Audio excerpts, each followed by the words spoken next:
guys, and welcome to the Parrott Bros. Today we're here joined with Tom and his V6. I'll let him introduce the car. Hi guys, so I'm Tom. This is my 3.2 V6 TT. I bought it last September after you probably actually saw us on your rolling road video, Tom. Yeah, with your 1.8 turbo that dropped a little bit of coolant. Let's not talk about that. It's a little bit sensitive subject, that is, to be fair. But that was a splendid day. And I tell you what, the 3.2 V6 that were there. They sounded just... I remember just getting a cappuccino and a muffin because we was a bit upset about the whole scenario. Hearing these V6s going, I was like, I need this noise in my life. I needed a bit more drama, you know, and that was it really. I started looking about and I found what I think is quite a mint one, really. It is a really nice condition, considering it's a, what year is it? This is an 04. So it's an 04, so it's what, 17 years old this year, right? Yeah, yeah. And to be honest, I mean, we'll show you a little walk around as we're talking, but the bodywork is immaculate. I mean, the headlights, this is how you can always tell if a car's done a lot of miles, is the headlights. These headlights are like glass. Really, really clean. And Matt was like that. When we did the big unveil, you might have seen on our channel because we're on Motor Monkeys. But yeah, when we did the big unveil, and he's like, gosh, his headlights are just so clear compared to ours. They're just so cloudy. But it is a bit like night and day with our black one that is our track car. It's very much a budget build. It's nowhere near as nice as this one, to be fair. So how do you find this different to the 225? Do you know what? I know they're essentially the same car, right? But actually, overall, driving this is like so different. Sounds like someone's driving a 3.2 past. Oh, I know, yeah, so a bit tasty. Obviously, this is a DSG, this one. Yep. And my daily is a DSG, and so it's my partner's car, and I'm kind of used to the automatic now. Yeah. And I really enjoy it. It's a bit more of a cruiser car. The engine, it's that noise, isn't it? I can imagine, because the thing is, you got a little bit more torque. What are they, 246 brakes? Something like that, so they're sort of 20 more than the 225. They've got 25 more foot-pounds. And I mean, we've been for a drive, and you can feel it. Yeah. It's got that sort of wants to take off, and there's no lag. Whereas with the 225, you've got that little bit of like pre-boost lag, especially with the non-mapped one. Obviously, mapped 225s are a lot faster than this, but you don't get that sort of raw, I want to just steam down the road and push everything out of the way as you go kind of thing, yeah, you know? It's very much different experience in this car with this engine. That was what I was looking for. I was looking at, and I've been a bit greedy, I was looking at like the old RS4 4.2 V8, which I knew I could not afford. But, you know, I wanted that, you know, that a V6, V8 kind of experience is something I was really looking forward to.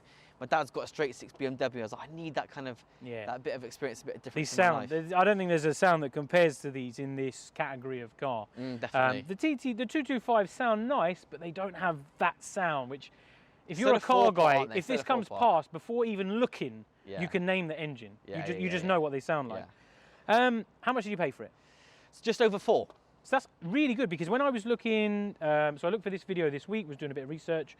The cheapest one on eBay is 3.5 to 4 grand, and it doesn't say the mileage. It's got rust in both front wings. The headlights are a bit murky. So, in all honesty, a really good car. What's the mileage? So it's just over 80,000 miles. That's really good for the mileage. I mean, there's a few little things, like if you were gonna, we walked around earlier. There's a couple of little spots of rust, but to be honest, 17-year-old car, 80,000 miles. Do you know what I think that is from? So this car was always kept in the garage for most of its life. Okay. And the guy who bought it off, when he went to buy it originally, the guy who's buying it from was like, oh, grey cloud ain't coming out the garage, mate. But it was also covered up all the time. And I think so if it got wet, dirty or whatever, it's kind of holding it in those places, So yeah, it does need sorting out. But I mean, overall, it is a really great car. I mean, I'm sure you can agree. We'll do a little walk around. It is really clean, and being red with the black accents. Yeah, it had to be red for me. And with this splitter, it just looks great. Obviously with the 3.2, if you don't know, it's got the Louvre bumper, same as the 240.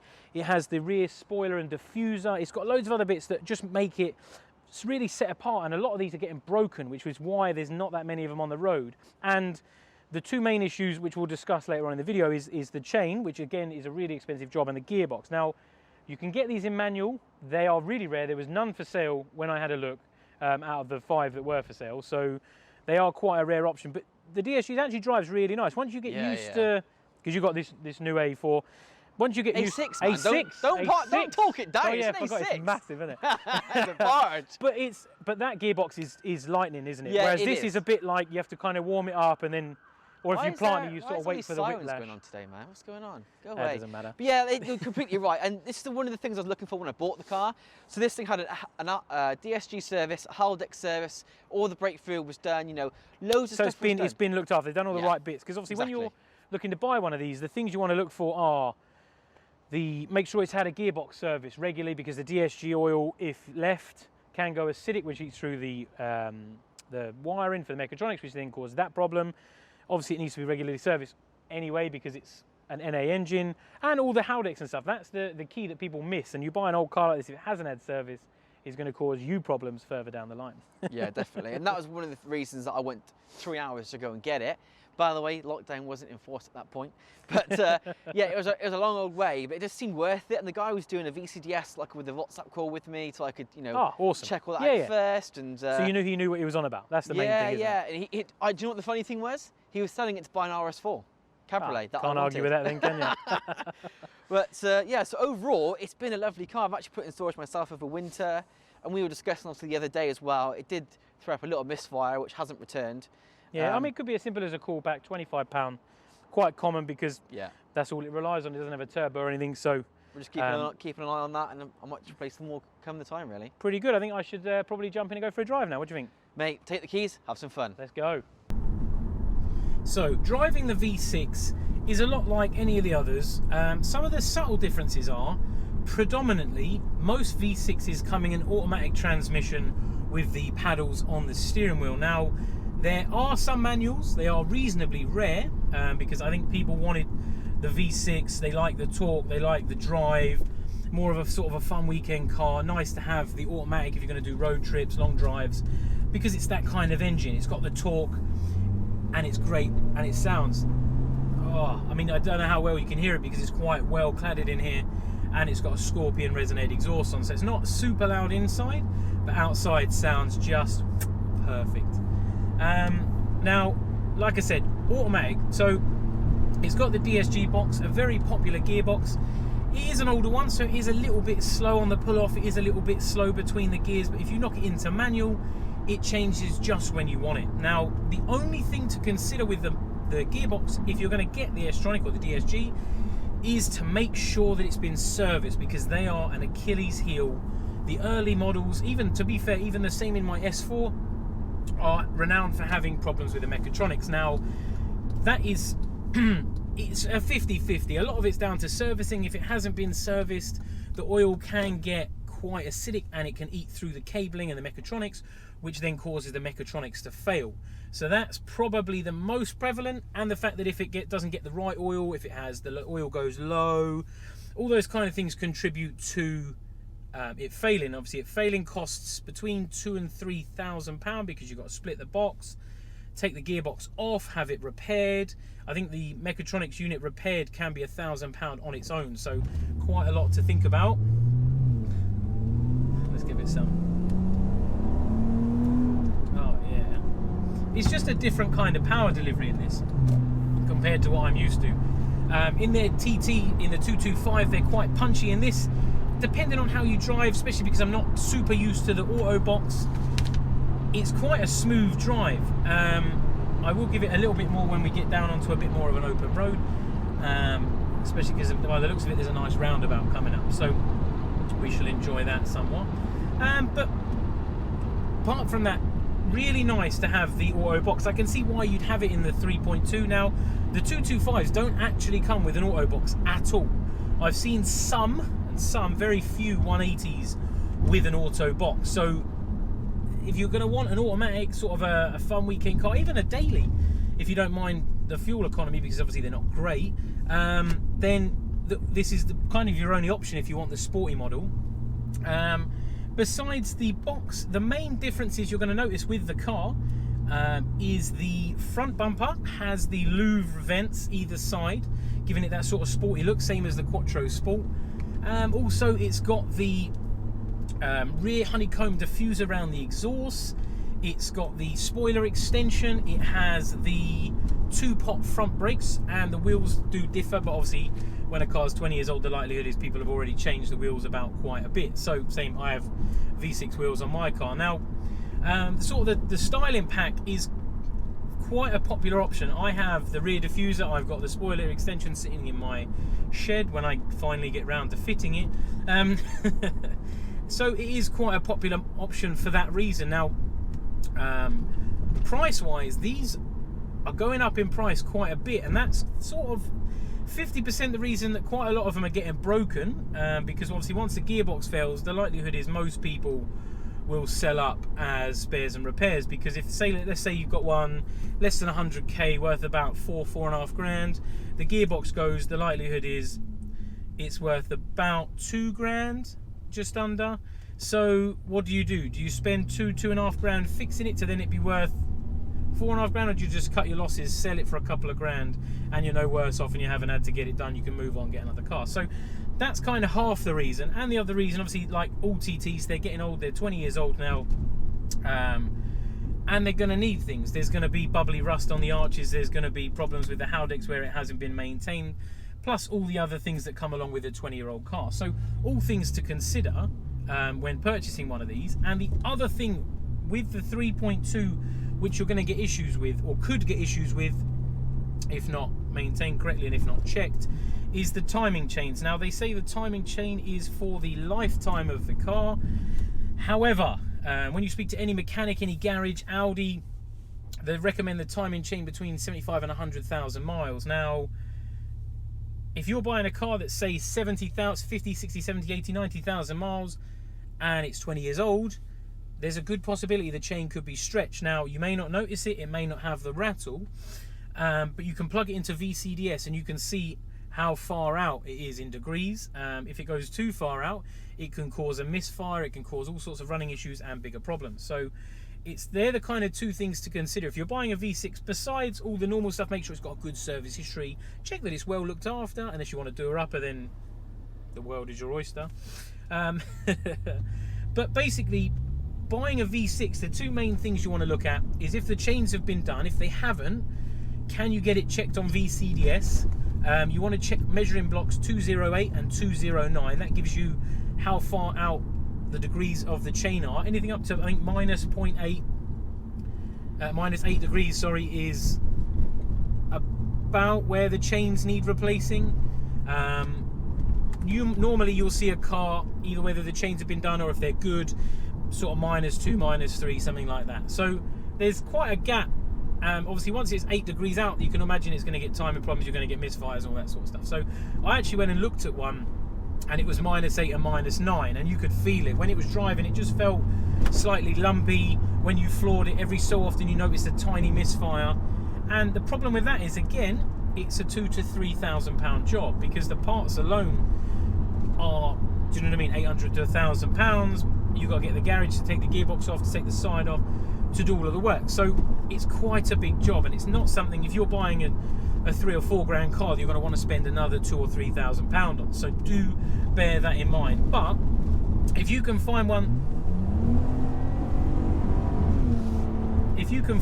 that's got the gearbox already done, or it's good service history, and it's got a good chain, if it's had the chain replaced, or you can check it on VCDS that it's in the right specification, then you're definitely onto a winner.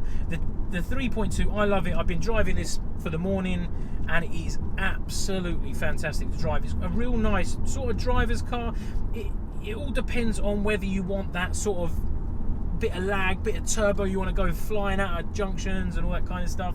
If you're going to do a lot of track days, you want to modify it, that's probably the biggest thing. Is if you're going to look to modify it, the 225 is probably more for you, because there's a lot bigger scope of modifications. With the V6 you can get a map, but besides that you're going to be looking at spending a good few quid getting head work done, changing the cams, and even then you're probably only going to get 15 or 20 horsepower. So bang for buck, you're probably going to spend a few grand just to gain a little bit. So it's probably not worth it if you're going to buy it to modify for performance. I mean, you can put an exhaust on 100%, mainly for sound, because it sounds amazing, but besides that, if you want a car for the weekend, if you want something to take for drives, if you want to go to car shows, if you want something you're going to keep because in the future you want something that's old, something that's got that character, then this is definitely the one to look at, because all the styling pack, the front bumper, like the 240, it's got that presence. I mean, driving here, people are looking. It's a nice looking car. They don't come up very often, and V6s are getting very, very rare. When I looked on eBay, there was only 4. Out of the 150 TTs on there, there was 4. And 2 of them weren't very nice. So it is definitely the time to have a look at them. But yeah, I mean, I love driving it. The thing is, it's not going to require a great deal of maintenance. If the chain is good, if the gearbox is good, besides that, you're literally going to come up against very little that needs doing. Maintenance, yeah, normal servicing, the Haldex service, obviously with the 4-wheel drive system and stuff. Besides that, you're going to have absolutely nothing to look after. It is just normal maintenance, oil service, gearbox service, all that kind of stuff you'll do with any car.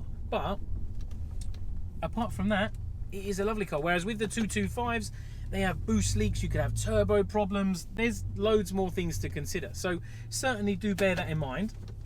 I'm just going to jump back out now, park up, and then we'll have a little look around the outside again. Okay, so I've been for a drive, and I'll be honest, I absolutely love it. I think it sounds great, it drives great, and it is a completely different driving experience. Even though it's the same car, same setup and everything, it just feels so much better than the 1.8 turbo. Do you agree? Yeah, let's be honest, these seats don't half out, don't they? Because these are just in such good condition. But they are really clean. Yeah, you can tell the mileage is low just based on the colour of the leather. The leather's really matte. It's not shiny. Everything feels tight. Even the indicator stalk feels like it hasn't been up and down a million times. Yeah, and do you know, it's really nice that they've actually retrofitted the cruise control on there, which is a nice feature when you're super jealous after my 200-mile round trip to come and drive this car. But yeah, honestly, this thing is it's one of those things that when it's a nice day, you think, I really want to go out in that today. I really want to listen to that engine. You want to put the windows down, and you know that's why I fitted the new exhaust. Because it did need a bit more. Scorpion definitely adds some dramatics to the driving, doesn't it? Especially if you've got the windows down. Yeah. Other people are enjoying it as much as you are.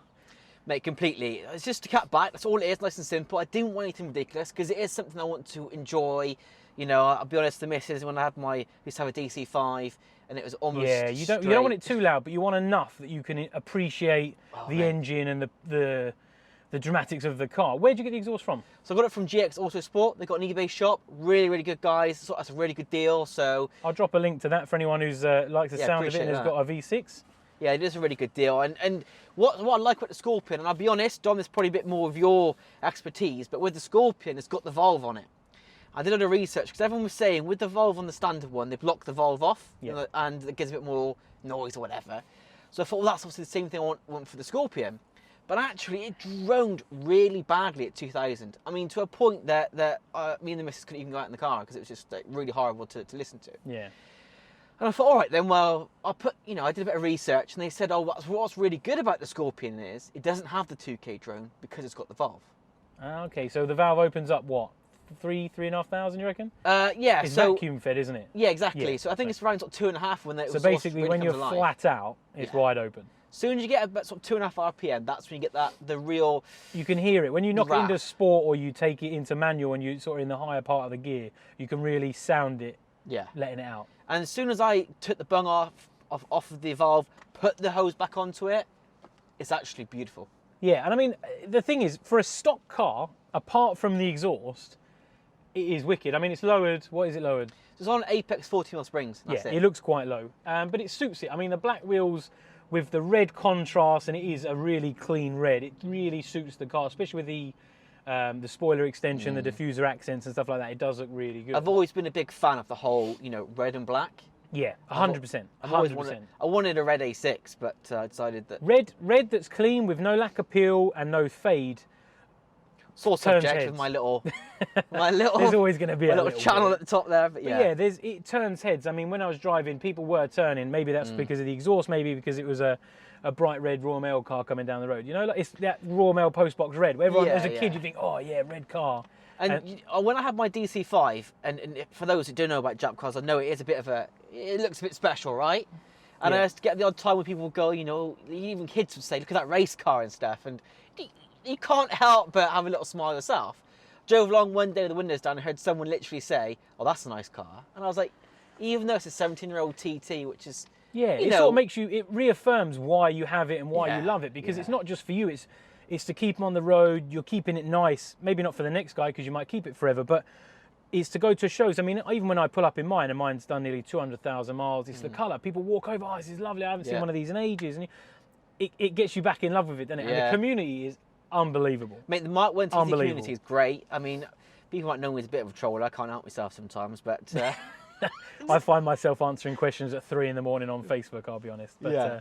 But what I love about this car as well, my dad, the first time he saw it, he looked round it and just went, yeah, okay then, so I think the day that you sell this, I might have to buy it. We can't let this one go, it's just too nice. And I was like, thanks for kind of... So he's already got his eye on it. Yeah, exactly, you know, and it's just that experience, isn't it? And with, as you said, with their bumpers and stuff, it just looks so aggressive, but at the same time smart. Yeah, I Really mean, love the it. thing is, these aren't much more money. You didn't pay much more for this than a good 225. And you get so much more. The front bumper's nicer, the rear diffuser, the rear spoiler. Compared to the 225, it's got a lot more of a sporty look. So you don't have to do anything to it. You just get in it, put petrol in it, and go for a tear. Do you know what they should have done, in my opinion? They Go on. should have put those poles, the pole position Oh buttons in yeah, this. that's the only thing I could, if I would, I probably Yeah, would I change. would- But then you would live I'm a lovely. bit of a lard lad, so getting in and out of them might be a bit of a nightmare. I guess, yeah, there is that idea, but... But yeah, mate, I just want to say off. thank you for showing me around No, your car. thank Thanks you. for letting me have a drive.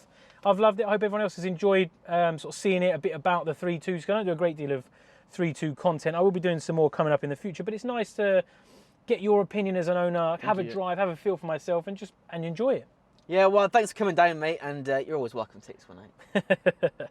Thanks, mate. So that's Tom from the Motor Monkeys. Go check them out. I'll put their YouTube channel down in the description. They're 3 guys, a track car, and a whole lot of messing about. So always good for a laugh.